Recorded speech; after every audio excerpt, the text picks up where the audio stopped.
Assalamualaikum teman-teman semuanya.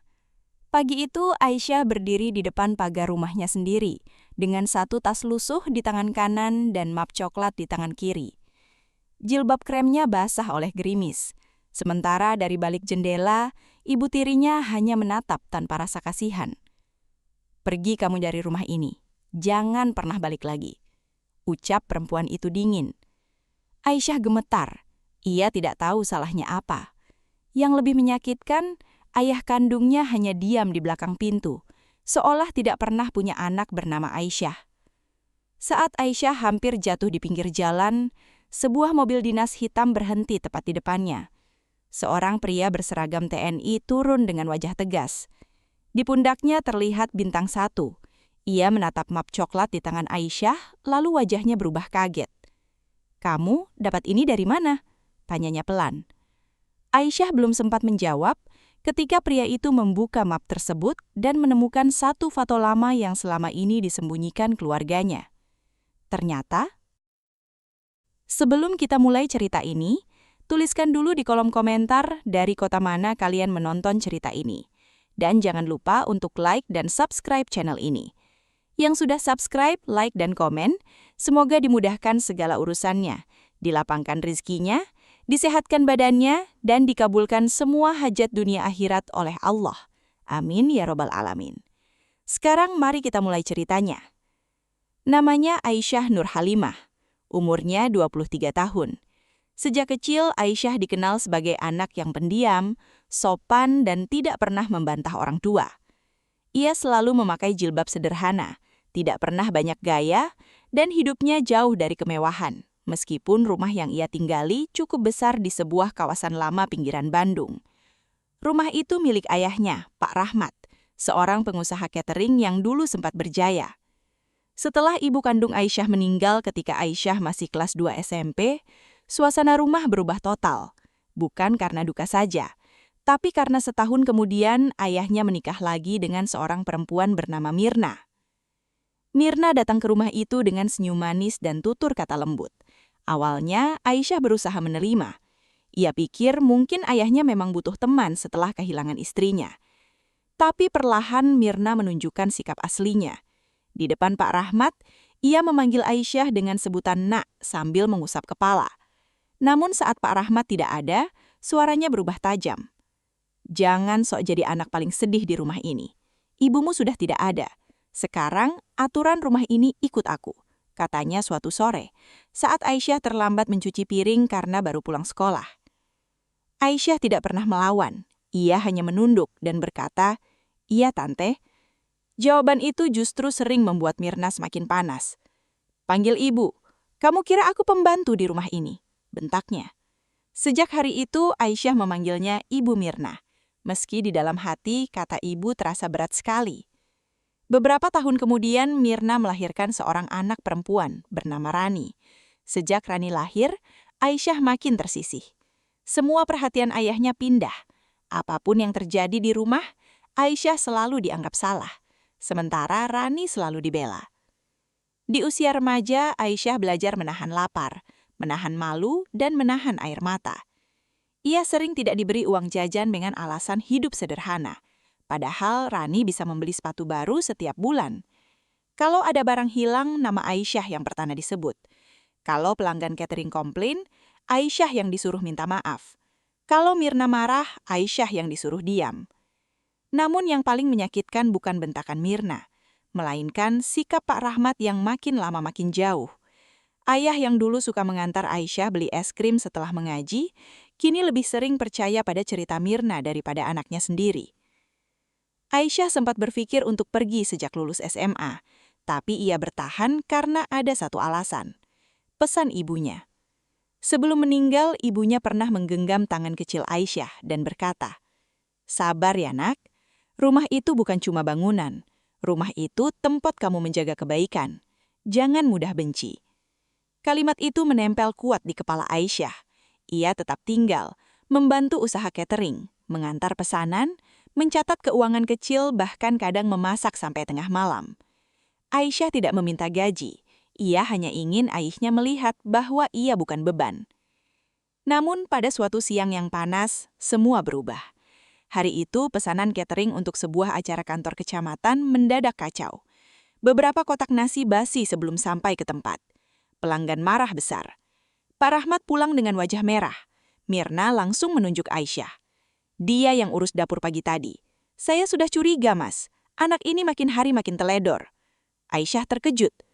Bukan saya, Bu. Saya cuma bantu bungkus. Yang masak? Belum selesai ia bicara, Rani memotong. Ke Aisyah tadi aku lihat buka-buka bumbu sendiri. Entah dicampur apa. Fitnah itu jatuh begitu cepat seperti batu besar ke dada Aisyah. Ia mencoba menjelaskan, tapi tidak ada yang mau mendengar. Pak Rahmat membanting nota pesanan ke meja. Kamu tahu kerugian hari ini berapa? Nama baik keluarga hancur karena kamu. Aisyah menahan air mata. Ayah, Aisyah tidak melakukan itu. Pak Rahmat menatapnya dingin. Mulai sekarang, jangan panggil aku ayah. Kalau kerjaanmu cuma bikin malu. Kalimat itu membuat tubuh Aisyah lemas, lebih sakit dari tamparan manapun. Malam harinya, hujan turun deras. Aisyah duduk di kamar kecil belakang, kamar dulu gudang, sambil memeluk lutut. Dari balik pintu, ia mendengar Mirna dan Rani bicara pelan. Awalnya ia tidak peduli, tapi ketika namanya disebut, ia menahan nafas. Besok selesaikan saja, Ma. Kalau dia masih di sini, pembagian rumah itu bisa ribet, bisik Rani. Mirna menjawab, tenang, ibumu ini sudah punya cara. Surat itu juga sudah aku simpan. Aisyah mengkerutkan kening. Surat apa? Pembagian rumah apa? Ia tidak mengerti, tapi dadanya mulai terasa tidak enak. Keesokan paginya, sebelum matahari tinggi, Mirna mengetuk pintu kamar Aisyah keras-keras. Bangun, bereskan barangmu. Aisyah membuka pintu dengan wajah bingung. Di ruang tengah, Pak Rahmat duduk diam sekali. Matanya tidak menatap Aisyah sama sekali. Rani berdiri di samping Mirna dengan senyum kecil yang disembunyikan. Mirna melempar tas kosong ke lantai. Mulai hari ini, kamu tidak tinggal di sini lagi. Kamu sudah cukup menyusahkan keluarga ini. Aisyah menoleh ke Pak Rahmat. Ayah, maksudnya apa? Pak Rahmat hanya berkata pelan. Pergi dulu, biar keadaan tenang. Dunia Aisyah seperti berhenti. Ia tidak marah, tidak berteriak, hanya berdiri dengan wajah pucat. Pergi kemana ya? Tanyanya lirih. Tidak ada jawaban. Mirna masuk ke kamar Aisyah, mengambil beberapa baju, lalu memasukkannya asal ke dalam tas. Di antara tumpukan baju itu, Aisyah melihat sebuah map coklat tua jatuh dari lemari kayu peninggalan ibunya. Map itu bukan miliknya. Ia belum pernah melihatnya. Ketika ia hendak mengambil, Mirna buru-buru merebut. Tapi Aisyah lebih cepat. Ini apa, Bu? Mirna mendadak panik. Bukan urusanmu, taruh. Aisyah memeluk map itu erat. Untuk pertama kalinya, ia menatap Mirna tanpa menunduk. Pagi itu udara terasa pengap, padahal hujan semalam baru saja berhenti. Aisyah berdiri di ruang tengah dengan tas setengah penuh dan map coklat idada. Wajah Mirna berubah tegang. Rani yang biasanya cerewet mendadak diam. Pak Rahmat tetap duduk di kursi, seperti orang yang kehilangan keberanian. Aisyah membuka mulut pelan. Ayah, sebenarnya ada apa? Kenapa Aisyah harus pergi? Pak Rahmat mengepalkan tangan tapi tidak menatapnya. Mirna langsung menyambar. Mas, jangan dengarkan drama dia. Anak ini pintar pura-pura polos. Aisyah menelan ludah. Untuk pertama kalinya, ia merasa bukan sekadar diusir, tapi sedang disingkirkan. Mirna maju dan mencoba merampas map itu. Aisyah mundur selangkah. Kalau ini bukan apa-apa, kenapa ibu takut? Ucap Aisyah. Suaranya gemetar, tapi jelas. Mirna membelalak. Kurang ajar kamu ya. Sudah numpang hidup, sekarang berani menuduh. Pak Rahmat berdiri. Aisyah, berikan map itu. Hati Aisyah makin hancur. Bahkan sekarang ayahnya tidak bertanya apa isi map itu, hanya menyuruhnya menyerahkan. Ini dari lemari peninggalan ibu, Aisyah berhak tahu. Kalimat itu membuat ruangan mendadak sunyi. Rani mendekat sambil tersenyum sinis. Kak, jangan sok jadi korban. Semua orang capek sama kakak. Papa juga capek, mama juga capek. Aku juga capek lihat kakak selalu bikin suasana rumah sedih. Aisyah menatap adik tirinya. Aku pernah salah apa sama kamu, Ran? Rani tertawa kecil. Salah kakak cuma satu, kakak ada di rumah ini. Ucapan itu menusuk seperti pisau. Aisyah baru sadar, Kebencian Rani bukan karena kesalahan tertentu. Ia dibenci hanya karena keberadaannya mengganggu rencana orang lain. Tanpa banyak bicara, Aisyah menarik rizentor tasnya, memakai sandal, lalu berjalan ke pintu. Ia membawa tas dan map coklat itu. Pak Rahmat memanggil pelan. Aisyah? Langkah Aisyah berhenti. Ia berharap ayahnya berubah pikiran. Tapi yang keluar justru, jangan bikin masalah di luar, nama keluarga masih harus dijaga. Aisyah menoleh, matanya basah. Nama keluarga mana yang ayah maksud? Keluarga yang mengusir anaknya sendiri tanpa mendengar penjelasan? Pak Rahmat terdiam. Mirna berteriak, "Keluar!" Dan pintu rumah itu tertutup keras di belakang Aisyah. Di luar gerimis turun lagi. Jalan komplek masih sepi. Aisyah berjalan tanpa arah, hanya mengikuti kakinya. Tas di tangannya terasa berat, tapi hatinya jauh lebih berat. Ia ingin menelepon teman, tapi sejak bekerja membantu catering, pergaulannya tidak banyak. Ia ingin ke rumah saudara, tapi kebanyakan saudara dari pihak ayah sudah dipengaruhi cerita Mirna bahwa Aisyah anak pembangkang. Ia hanya punya satu tempat yang terlintas, masjid kecil dekat pasar, tempat dulu ibunya sering mengajaknya sholat duha. Sebelum sampai masjid, Aisyah berhenti di warung kosong yang belum buka. Ia duduk di bangku kayu, membuka map coklat dengan tangan gemetar. Di dalamnya ada beberapa lembar kertas tua, satu amplop putih yang sudah menguning, fotokopi sertifikat rumah, dan sebuah foto lama. Foto itu memperlihatkan ibunya, seorang pria berseragam TNI yang masih muda, dan seorang bayi kecil di gendongan. Aisyah terpaku. Bayi itu memakai gelang kecil bertuliskan Aisyah. Ia membalik foto itu. Di belakangnya ada tulisan tangan ibunya. Untuk Mas Arya, terima kasih sudah menyelamatkan kami. Jika suatu hari Aisyah mencari kebenaran, semoga Allah mempertemukan. Aisyah membaca tulisan itu berkali-kali. Mas Arya siapa? Kenapa ibunya berfoto dengan tentara itu? Apa maksud menyelamatkan? Dadanya berdebar. Ia membuka amplop putih. Di dalamnya ada surat tulisan ibunya. Beberapa bagian sudah pudar, tapi masih bisa dibaca. Jika surat ini sampai ke tangan Aisyah, berarti mungkin ibu sudah tidak bisa menjelaskan langsung. Nak, rumah itu bukan sepenuhnya milik ayahmu. Ada bagian yang ibu perjuangkan untuk masa depanmu. Jangan percaya siapapun yang memaksamu menandatangani pelepasan hak. Tangan Aisyah langsung dingin. Belum selesai ia membaca, suara klakson keras membuatnya tersentak. Sebuah motor berhenti mendadak di depannya. Dua laki-laki turun, memakai jaket gelap dan helm masih menutup wajah. Salah satu menunjuk map di tangan Aisyah. Mbak, itu punya keluarga Pak Rahmat, balikin baik-baik. Aisyah berdiri cepat. Siapa kalian? Laki-laki itu mendekat. Tidak usah banyak tanya, kami cuma disuruh ambil. Aisyah mundur. Ia tahu ini bukan kebetulan. Baru beberapa menit ia keluar rumah, sudah ada orang mengejarnya. Berarti map itu memang penting. Aisyah berlari ke arah jalan besar. Sandalnya hampir lepas, tasnya terbentur-bentur di pinggang. Laki-laki itu mengejar sambil memaki. "Berhenti!" teriak mereka. Aisyah tidak peduli. Ia berlari menembus gerimis, melewati pedagang yang baru menata dagangan. Sampai di tikungan, tubuhnya hampir tertabrak mobil hitam yang masuk pelan. Supir mengerem mendadak. Aisyah jatuh terduduk. Map coklatnya terlempar ke aspal, terbuka, dan foto lama itu keluar. Pintu belakang mobil terbuka. Seorang pria paruh badai berseragam loreng turun. Wajahnya tegas, langkahnya tenang. Dua laki-laki yang mengejar Aisyah langsung berhenti. Mereka saling pandang, lalu buru-buru naik motor dan pergi. Pria berseragam itu menatap mereka sampai menghilang, lalu beralih kepada Aisyah. "Kamu tidak apa-apa?" tanyanya. Aisyah mengangguk lemah. Supir mengambil map yang jatuh dan menyerahkan kepada pria itu. Saat pria itu melihat foto lama yang terselip, wajahnya berubah. Matanya membesar, seperti melihat sesuatu yang sudah lama hilang. Ia menatap Aisyah dalam-dalam. "Nama kamu siapa?" Aisyah menjawab pelan. "Aisyah, Pak." Pria itu terdiam lama, lalu suaranya hampir berbisik. "Aisyah, anaknya Laila?" Aisyah membeku mendengar nama ibunya disebut oleh orang asing. "Bapak, kenal ibu saya?" tanyanya hati-hati. Pria itu tidak langsung menjawab. Ia mengambil foto lama, menatapnya dengan mata yang mendadak berkaca-kaca. Di seragamnya Aisyah melihat nama dada, Arya Wibisono. Pangkat di pundaknya membuat beberapa orang di sekitar menatap segan. Supirnya memanggil, "Siap, Brigjen." Aisyah tersentak.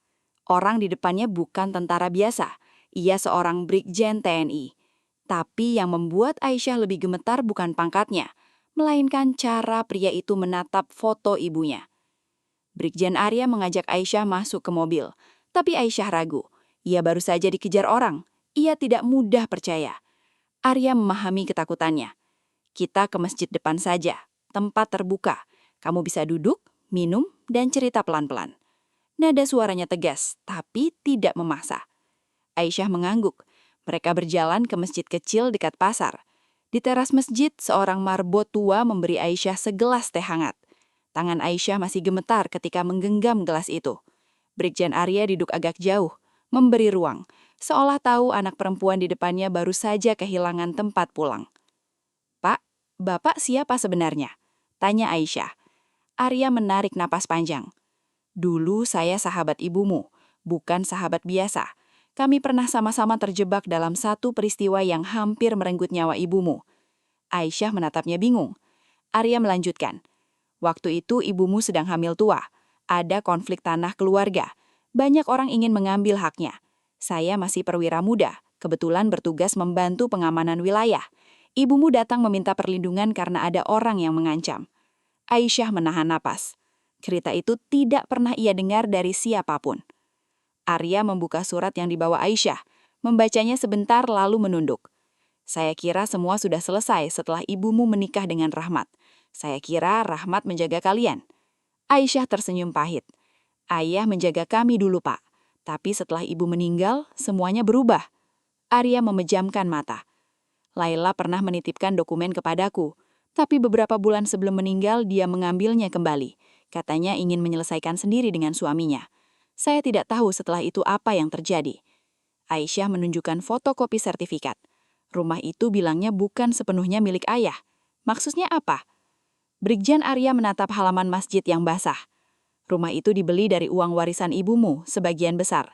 Rahmat memang mengurus administrasi, tapi ada perjanjian tertulis bahwa bagian ibumu akan jatuh kepada anaknya, yaitu kamu.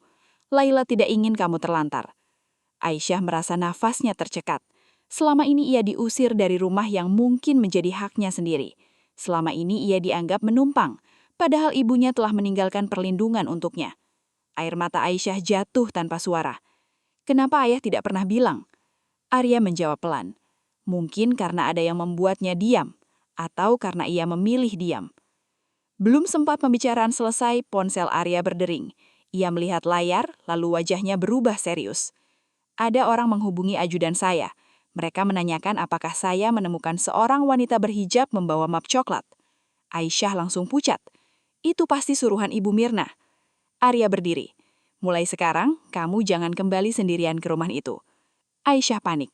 "Tapi saya harus ambil ijazah, KTP, semua dokumen saya di sana." Arya menatap. "Kita ambil, tapi bukan dengan cara kamu mengetuk pintu sendirian." Siang itu juga Aisyah ikut mobil Brigjen Arya menuju rumah Pak Rahmat.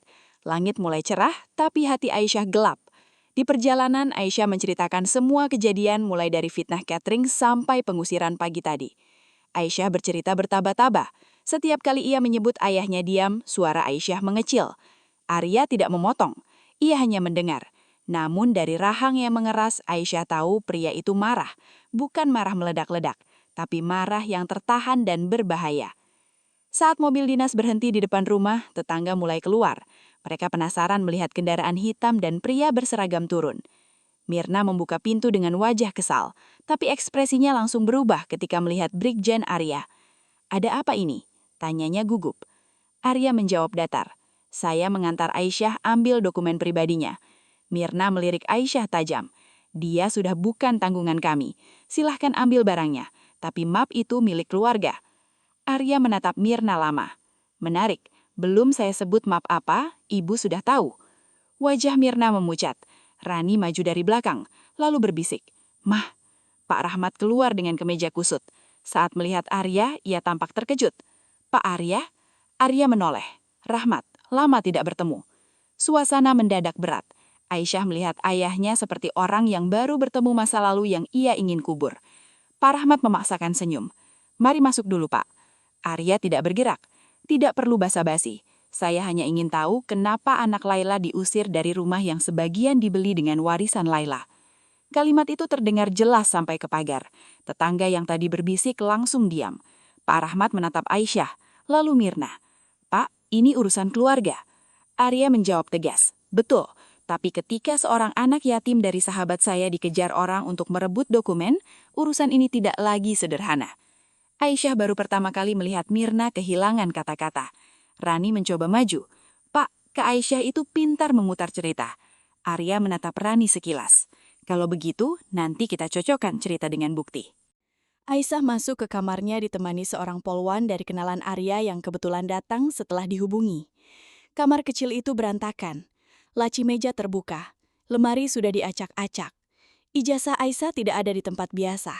KTP dan akta kelahirannya juga hilang. Aisyah menoleh panik. "Pak, dokumen saya hilang." Mirna langsung menyahut dari pintu. "Jangan menuduh, mungkin kamu sendiri yang ceroboh." Polwan itu menatap Mirna dengan tenang. "Ibu, kami belum menuduh, tapi reaksi ibu cepat sekali." Mirna menutup mulutnya, sementara Rani menunduk gelisah. Di ruang tengah, Arya meminta semua orang duduk. Suasana seperti sidang kecil. Aisyah duduk di dekat pintu, masih merasa asing di rumah sendiri. Pak Rahmat berkeringat meski kipas angin menyala. Arya mengeluarkan ponsel dan menunjukkan foto dua laki-laki yang tadi mengejar Aisyah, hasil tangkapan kamera dashboard mobilnya. "Kenal mereka?" tanya Arya. Mirna menggeleng cepat. "Tidak." Rani juga menggeleng. Tapi Pak Rahmat menatap foto itu terlalu lama. Arya menangkap perubahan kecil itu. "Rahmat, kamu kenal?" Pak Rahmat menjawab pelan. "Mereka orang gudang catering." Aisyah menoleh kaget. "Orang gudang kita?" Pak Rahmat memijit kening. Mirna langsung menyelah. "Banyak orang kerja di gudang, Mas, mana hafal semua." Arya menatap Mirna. "Saya belum bertanya pada ibu." Suara Arya tidak tinggi, tapi cukup membuat Mirna terdiam. Pak Rahmat akhirnya berkata, "Mereka sering bantu angkut barang. Saya tidak tahu mereka mengejar Aisyah." Aisyah menatap ayahnya dengan mata basah.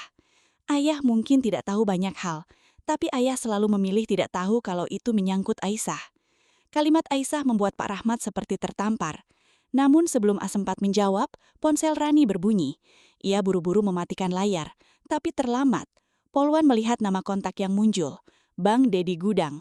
Arya meminta dengan tenang, "Angkat, pakai pengeras suara." Rani panik, "Ini privasi saya." Arya menjawab, "Kamu boleh menolak. Tapi setelah dua orang mengejar Aisyah dan salah satunya terhubung denganmu, penolakanmu akan dicatat." Rani gemetar. Akhirnya ia mengangkat. Dari seberang terdengar suara laki-laki. "Ran, mapnya sudah dapat belum? Mirna bilang jangan sampai jatuh ke tentara itu." Ruangan hening. Wajah Rani pucat seperti kertas. Mirna berdiri mendadak. "Itu fitnah. Dia asal bicara." Arya mengambil ponsel Rani, mematikan panggilan lalu menaruhnya di meja. "Cukup." Pak Rahmat menatap Mirna dengan mata melebar. "Mirna, apa maksudnya?" Mirna masih berusaha bertahan. "Mas jangan percaya, semua ini jebakan Aisyah. Dia dari dulu ingin menguasai rumah." Aisyah menggeleng pelan. "Aku bahkan baru tahu hari ini kalau ada hak ibu di rumah ini. Yang ingin menguasai siapa sebenarnya?" Arya kemudian meminta Pak Rahmat membuka brankas kecil di ruang kerja. Awalnya Pak Rahmat menolak, tapi setelah Arya menunjukkan salinan surat dari Laila yang menyebut adanya perjanjian kepemilikan, Pak Rahmat akhirnya mengambil kunci. Brankas itu berdebu, seolah lama tidak dibuka. Di dalamnya ada dokumen usaha, buku tabungan lama, dan satu map biru. Saat map biru dibuka, tangan Pak Rahmat bergetar. Di sana ada surat perjanjian bermaterai, ditandatangani oleh Laila dan Rahmat, disaksikan oleh notaris.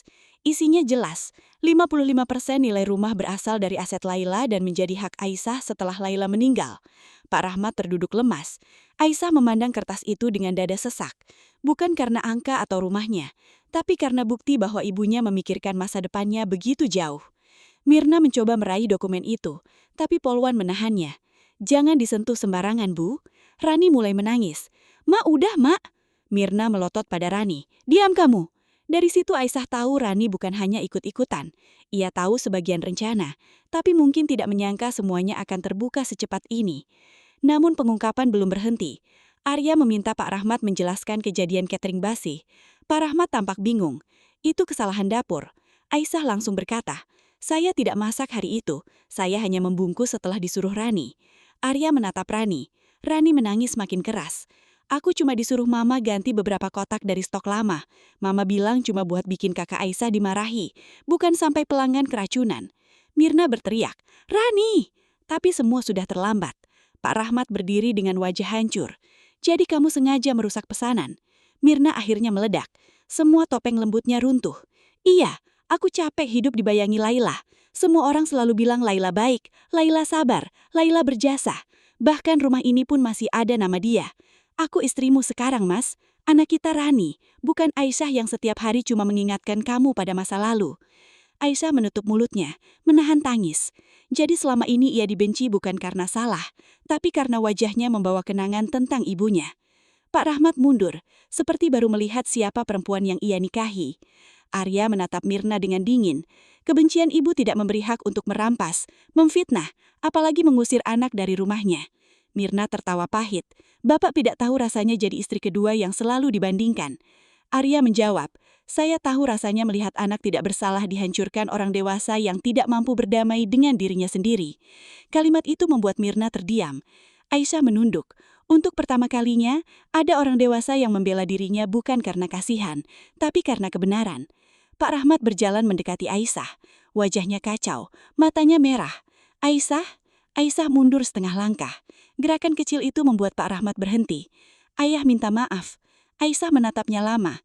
Dalam hati ia ingin memeluk ayahnya seperti dulu, tapi luka bertahun-tahun tidak bisa sembuh hanya dengan satu kalimat maaf. Ayah minta maaf karena ketahuan, atau karena akhirnya percaya Aisyah. Pak Rahmat tidak mampu menjawab, dan diamnya kali ini menjadi jawaban paling jujur. Sore itu, rumah yang biasanya penuh suara Mirna mendadak seperti kehilangan napas. Tetangga sudah banyak berkumpul di luar, tapi tidak ada yang berani masuk. Arya meminta semua dokumen penting diamankan. KTP dan ijazah Aisyah akhirnya ditemukan di laci kamar Mirna, dibungkus plastik hitam bersama beberapa fotokopi surat kosong yang sudah ditempeli tanda tangan palsu. Aisyah melihat tanda tangan itu dan langsung lemas. Mirna ternyata bukan hanya ingin mengusirnya, ia ingin membuat seolah-olah Aisyah menyerahkan haknya secara sukarela. Polwan yang mendampingi mencatat semuanya. Mirna duduk dengan wajah keras, tapi tubuhnya gemetar. Rani terus menangis sambil meminta maaf. Kak, aku salah. Aku takut sama mama. Aku iri sama kakak karena papa dulu sering cerita tentang kakak waktu kecil. Aisyah menatap Rani. Ia tidak langsung memaafkan, tapi juga tidak membalas dengan hinaan. Rani, iri tidak boleh membuat kamu menghancurkan hidup orang. Rani menunduk. Kalimat sederhana itu terdengar lebih berat daripada makian. Pak Rahmat akhirnya mengaku bahwa setelah Laila meninggal, Mirna beberapa kali mendesaknya untuk menjual rumah dan membuka usaha baru atas nama Rani. Ia menolak, tapi tidak pernah berani menjelaskan kepada Aisyah soal hak warisan ibunya. Saya pikir nanti saja saat Aisyah menikah, katanya lemah. Arya menatapnya tajam. Kebenaran yang ditunda sering berubah jadi senjata untuk orang jahat. Pak Rahmat menunduk. Ia tahu kesalahannya bukan hanya percaya kepada Mirna, tapi membiarkan Aisyah sendirian bertahun-tahun di bawah atap yang seharusnya melindunginya. Malam turun pelan. Hujan kembali jatuh, kali ini lebih deras. Aisyah berdiri di teras, memandang halaman rumah yang penuh kenangan pahit dan manis. Dulu di halaman itu, ibunya menjemur kerupuk. Ayahnya mencuci mobil sambil bercanda, dan Aisyah kecil berlari membawa buku mengaji. Tapi di halaman yang sama, pagi tadi ia diusir seperti orang asing. Arya berdiri di sampingnya. Kamu mau tetap tinggal di sini malam ini? Tanya Arya. Aisyah menggeleng pelan. Belum sanggup, Pak. Rumah ini terlalu ramai di kepala saya. Arya mengangguk. Ia menawarkan tempat aman di rumah dinas keluarga seorang sahabat perempuannya, sambil menunggu urusan hukum dan mediasi keluarga selesai. Aisyah menerima. Bukan karena ingin lari, tapi karena ia sadar hatinya butuh tempat tenang. Sebelum pergi, Pak Rahmat mendekat membawa payung. Aisyah, ayah antar. Aisyah menatap payung itu, lalu menatap wajah ayahnya.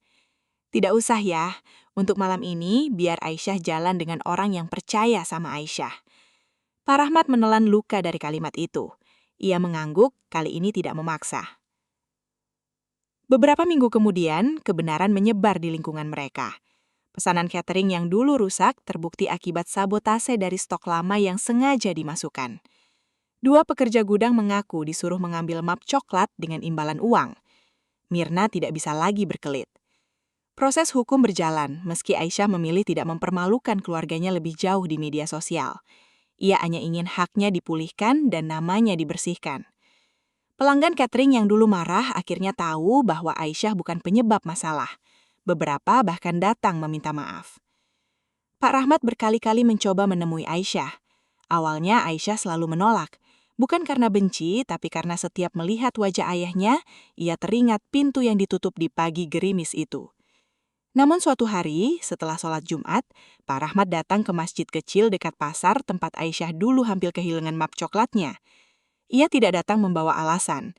Ia hanya duduk di lantai teras, menunduk, dan berkata, "Ayah gagal jadi ayahmu. Ayah tidak minta kamu langsung memaafkan. Ayah cuma minta izin memperbaiki meski terlambat." Aisyah diam lama. Lalu ia menjawab, "Perbaiki dulu dirimu ya. Jangan mulai dari minta dimaafkan. Mulai dari berhenti menyakiti." Kalimat itu menjadi awal perubahan. Pak Rahmat memisahkan urusan usaha dari Mirna dan menyerahkan pengelolaan rumah sesuai dokumen yang sah. Aisyah tidak mengambil semuanya dengan serakah.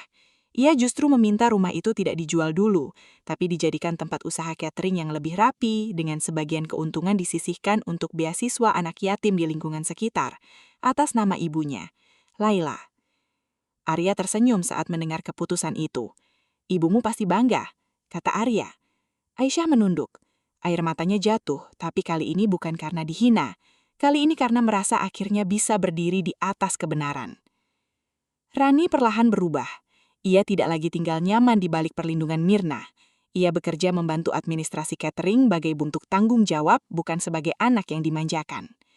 Hubungan Aisyah dan Rani tidak langsung menjadi dekat. Ada jarak, ada luka, ada ingatan buruk. Tapi Aisyah tidak menutup pintu sepenuhnya. "Aku tidak bisa lupa cepat," kata Aisyah suatu malam. Rani mengangguk sambil menangis. "Aku ngerti, Kak." Untuk pertama kalinya, Rani memanggilnya Kak tanpa nada mengejek. Mirna menjalani proses hukum atas pemalsuan dan perampasan dokumen. Saat dibawa untuk pemeriksaan, ia sempat menatap Aisyah dengan mata penuh amarah dan malu. Aisyah tidak membalas tatapan itu dengan dendam. Ia hanya berkata pelan, "Bu Mirna, saya pernah berharap ibu menyayangi saya. Tapi sekarang saya cuma berharap ibu jujur, minimal sekali saja." Mirna tidak menjawab, namun wajahnya runtuh. Kadang hukuman paling berat bukan saat orang lain membalas, tapi karena kebohongan tidak punya tempat lagi untuk bersembunyi. Bulan berganti. Aisyah kembali memakai jilbab krem yang dulu basah oleh gerimis pagi pengusiran itu. Bedanya, kali ini ia berdiri di depan rumah bukan sebagai anak yang dibuang, melainkan sebagai perempuan yang berhasil mengambil kembali martabatnya. Di halaman, papan kecil terpasang, "Dapur Laila, catering dan berbagi." Pak Rahmat berdiri agak jauh, tidak berani terlalu dekat, tapi selalu siap membantu. Arya datang sesekali, memastikan semua berjalan baik. Bagi Aisyah, Brigadir Arya bukan penyelamat yang datang seperti pahlawan, melainkan saksi bahwa doa seorang ibu bisa menjaga anaknya bahkan setelah bertahun-tahun. Dan dari semua kejadian itu, Aisyah belajar satu hal. Kadang Allah membiarkan kita diusir dari tempat yang kita sebut rumah, bukan untuk menghina kita, tapi untuk menunjukkan siapa yang benar-benar layak kita percaya. Pagi itu ia keluar dengan air mata, fitnah, dan satu tas lusuh. Tapi dari map coklat tua peninggalan ibunya, terbongkar semua kebohongan yang bertahun-tahun menutup cahaya. Aisyah tidak membalas dengan kejahatan. Ia membalas dengan kebenaran, ketegaran, dan keputusan untuk tidak menjadi seperti orang-orang yang menyakitinya. Sebab pada akhirnya, orang yang sabar bukan berarti lemah. Kadang mereka hanya sedang menunggu waktu terbaik dari Allah untuk membuktikan semuanya.